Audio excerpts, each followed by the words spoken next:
لا حول ولا قوة إلا بالله العلي العظيم أعوذ بالله من الشيطان اللعين الرجيم بسم الله الرحمن الرحيم الحمد لله الذي علا في توحده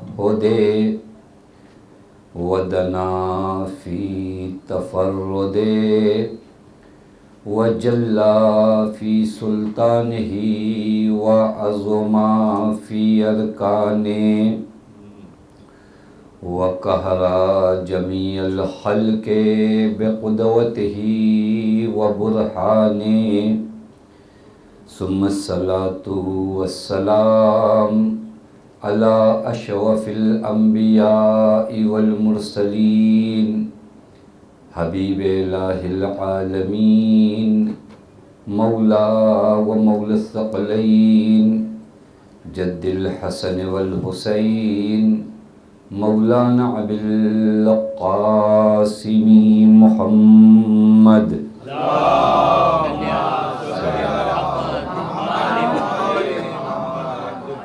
وعلى أهل بيته الطيبين الطاهرين المعصومين المظلومين المنتجبين لا سيما بقية الله في الأرضين واللعنة الدائمة الباقية العاجلة على أعدائهم ومنكري فوائلهم وغاصبي حقوقهم ومخربي شريعتهم أجمعين من الآن إلى يوم الدين أما بعد فقد قال الله الحكيم في محكم كتابه بسم الله الرحمن الرحيم إن الذين قالوا ربنا الله ثم استقاموا تتنزل عليهم الملائكة ألا تخافوا ولا تحزنوا وابشروا بالجنة التي كنتم توعدون صلوات پڑھیں محمد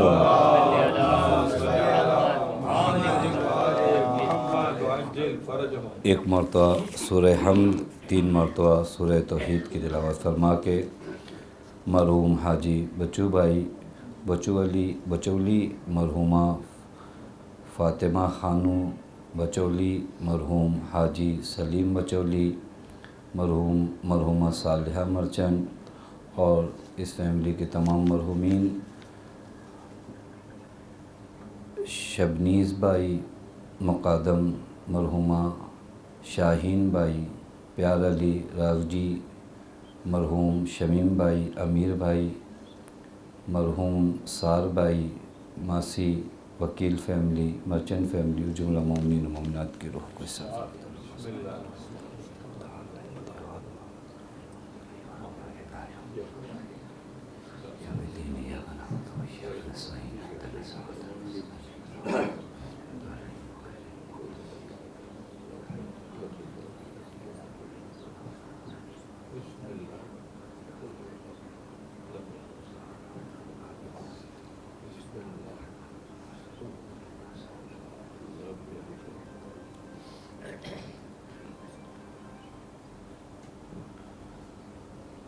ایک صلوات پڑھیں محمد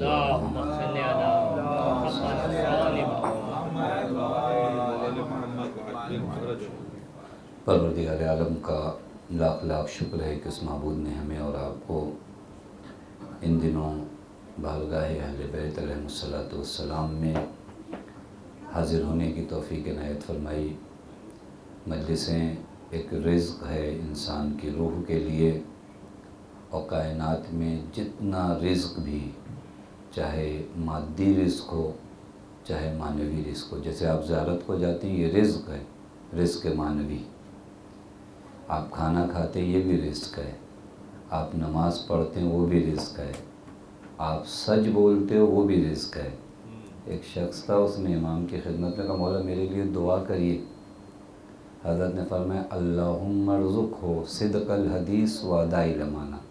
مولا نے فرمایا میرے اللہ اسے رزق عطا کر۔ کون سا رزق؟ سچ بولنے کا، امانتوں کو ادا کرنے کا۔ پس رزق کا دائرہ بہت بڑا ہے، معنوی رزق ہیں، مادی رزق ہیں۔ بعض رزق ہمارے جسم کو بچاتے ہیں، بعض رزق ہماری روح کو بتاتے ہیں۔ جو بھی رزق، میں یہ عرض کرنا چاہ رہا ہوں، جو بھی رزق کائنات میں آپ کو ملتا ہے بیمنہ رزق الورا، تمام رزق کائنات کا امام زمان کے صدقے میں ملتا ہے۔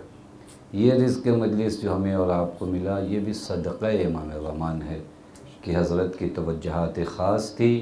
یہ رزق مجلس ہمیں عنایت ہوا اور اتنے دنوں تک سرکار سید الشہداء کی بارگاہ میں حاضر ہوتے رہے، اور یہاں آنے کے بعد چینج ہونا اور تبدیل ہونا طے ہے اگر انسان اپنے آپ کو تیار کرے۔ چونکہ یہ فرش مجلس بڑی پاک فضا ہوتی ہے جہاں انبیاء اولیاء آتے ہیں، اور ہمیں یہاں سے جو لے جانا ہوتا ہے اسے سنبھال کر رکھنا ہوتا ہے۔ آپ اگر کبھی خاک شفا کے بارے میں پڑھیں، جو خاک شفا اصل میں آئی جاتی ہے تو اس خاک شفا کے لیے ہے کہ بہت ہی احتیاط اور بہت چھپا کے اسے رکھو، حتیٰ خاک شفا کے لیے، یعنی وہ خاک شفا جو سرکار سید الشہداء کی بارگاہ سے تھے۔ اسی طرح یہ مجلسوں سے جو رزق ملتا ہے، رزق معنوی، اسے پوری زندگی ہمیں سنبھال کر رکھنا ہوتا ہے تاکہ نورانیت آئے، آئندہ ایک قدم اگلے سال ہم بڑھ کر اٹھا سکیں۔